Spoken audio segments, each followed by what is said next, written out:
जय श्री बद्री गणेश। अभी आपने महोत्कट रूप गजानन के अवतार की कथा सुनी। अब आगे उनकी बाल लीलाएं। महोत्कट के जन्म का समाचार सुनकर असुरों में चिंता व्याप्त हो गई। वे जान गए कि यह अदिति पुत्र अवश्य हमारे अनिष्ट में तत्पर होगा। अब उन्हें यह समझने में देर न लगी कि अदिति ने इसलिए कठोर तपस्या की थी। संकित असुरगण भविष्य में उपस्थित होने वाले इस घोर संकट के प्रतिकार का उपाय सोचने लगे। अनेकों प्रमुख असुरों ने एक स्थान पर बैठकर परस्पर परामर्श किया। उस समय स्पष्ट निर्णय लिया गया कि घातक वृक्ष अंकुर से विशाल न हो सके, इससे उद्देश्य उसे पहले ही नष्ट कर डालना चाहिए, अर्थात इस बालक का पहले से ही बाल स्वरूप में ही वध कर देना चाहिए। उन्हें चिंता थी कि यह बालक बड़ा होकर असुरों के विनाश का कारण बनेगा। इस निर्णय को सफल करने के लिए एक बिरजा नाम की अत्यंत कुटिल एवं क्रूर राक्षसी थी, उसको सौंपा गया। राक्षसी बिरजा अपने कार्य में तुरंत लग गई। वह बिना कुछ विचार किए हुए अपनी चतुरता के अहंकार में मदमस्त हुई कश्यप जी के आश्रम में जा पहुंची। वह बालक को देखने का उपक्रम करती हुई जैसे ही महोत्कट बालक के पास गई, वैसे ही उन्होंने झपट कर उसे मृत्यु के मुख में पहुंचा दिया। इस प्रकार बेचारी बिरजा अपनी ही चतुरता पर बलिदान हो गई। असुरों ने सुना कि बिरजा मारी गई तो उन्हें बड़ा आश्चर्य हुआ। सोचने लगे वह तो बहुत ही चतुर और बलशालिनी थी, एक छोटे से बालक के हाथों कैसे मारी गई। अंत में निश्चय हुआ कि उद्धत और धुंधर नामक वीरों को वहां भेजा जाए, वे अवश्य उस बालक को मारने में सफल हो जाएंगे। आदेश मिलते ही दोनों असुर वीर चल पड़े। उन्होंने तोते का मनोहर रूप बनाया और कश्यप आश्रम में जा पहुंचे। उस समय अदिति महोत्कट को दुग्धपान करा रही थी। तभी दो तोते सुंदर वाणी में बोलने लगे। तो सुंदर तोतों को देखकर बालक महोत्कट ने दूध पीना छोड़ दिया और माता से बोले, माता उन तोतों को ला दो।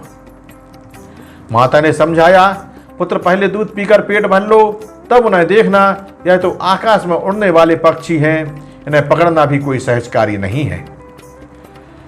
बालक महोत्कट बोले, अरे इन्हें पकड़ना कोई बड़ी बात नहीं है, तो देखो मैं पकड़ता हूं इन्हें। यह कहकर महोत्कट वेग पूर्वक उछले और बाज के समान झपट्टा मारकर एक एक हाथ में दोनों को पकड़ लाए। पक्षी उनके हाथों में दबाव में फड़फड़ाए और चोंच मारकर महोत्कट को घायल करने लगे। यह देखकर मुनि कुमार ने उन तोतों को तुरंत ही मार डाला। तब उनका छद्मवेश भी दूर हो गया और उनका राक्षस रूप प्रत्यक्ष हो गया। यह देखकर भयभीत हुई माता ने अपने बालक को उठाकर गोद में ले लिया। महर्षि ने शांति कर्म करके बागा शांत की और पत्नी से बोले, आज परमात्मा ने बालक को बचा लिया। और बोले कि आज परमात्मा ने ही इसकी रक्षा की है। तुमने यह जानते हुए भी कि यहाँ अनेकों असुर रहते हैं, बालक को अकेला क्यों छोड़ दिया। अदिति माता अदिति ने कहा, मैंने अकेला तो नहीं छोड़ा, वरन बालक ही उनके मायावी रूप पर मोहित होकर उन्हें पकड़ लाया और अब मैं सावधान रहूंगी। धीरे धीरे 4 वर्ष व्यतीत हो गए।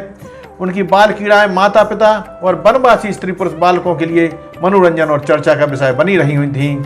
सभी के निकट महोत्कट भगवान प्राणों से भी अधिक प्रिय हो रहे थे। आश्रम के निकट ताल तमाल देवदारू जामुन आम कटहल आदि के अनेकों सघन वृक्ष थे, जिनके मध्य में एक गहरे मीठे और स्वच्छ जल का सरोवर विद्यमान था।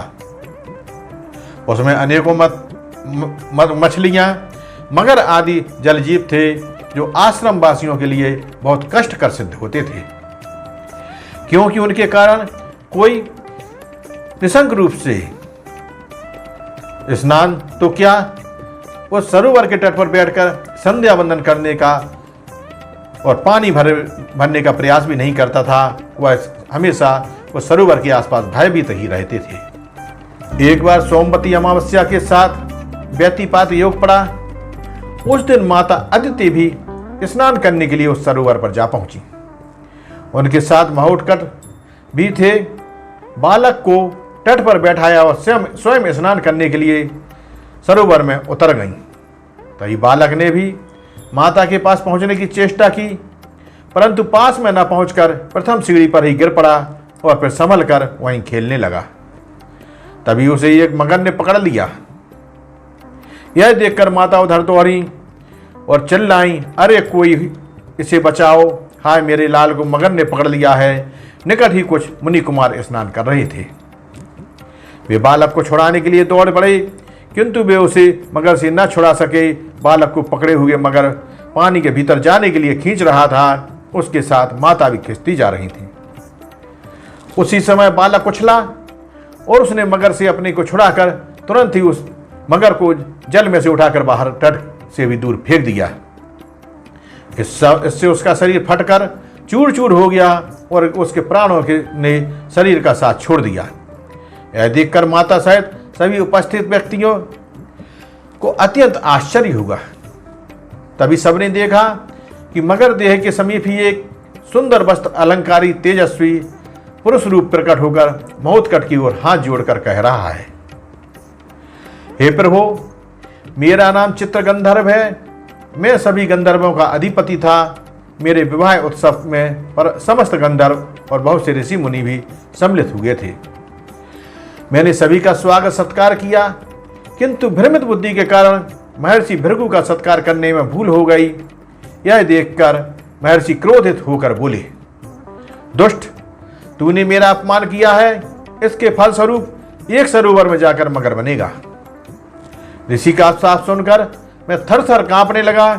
फिर मैंने उन महर्षि की बहुत अनुनय विनय की तो वे कुछ द्रवित होकर बोले, गंधर्वराज, मेरा साप तो मिथ्या नहीं हो सकता, किंतु जब भगवान गजानन कश्यप पुत्र होंगे तब उनके स्पर्श से तुम उस योनि से छुटकारा छूटकर निस्वरूप को प्राप्त करोगे।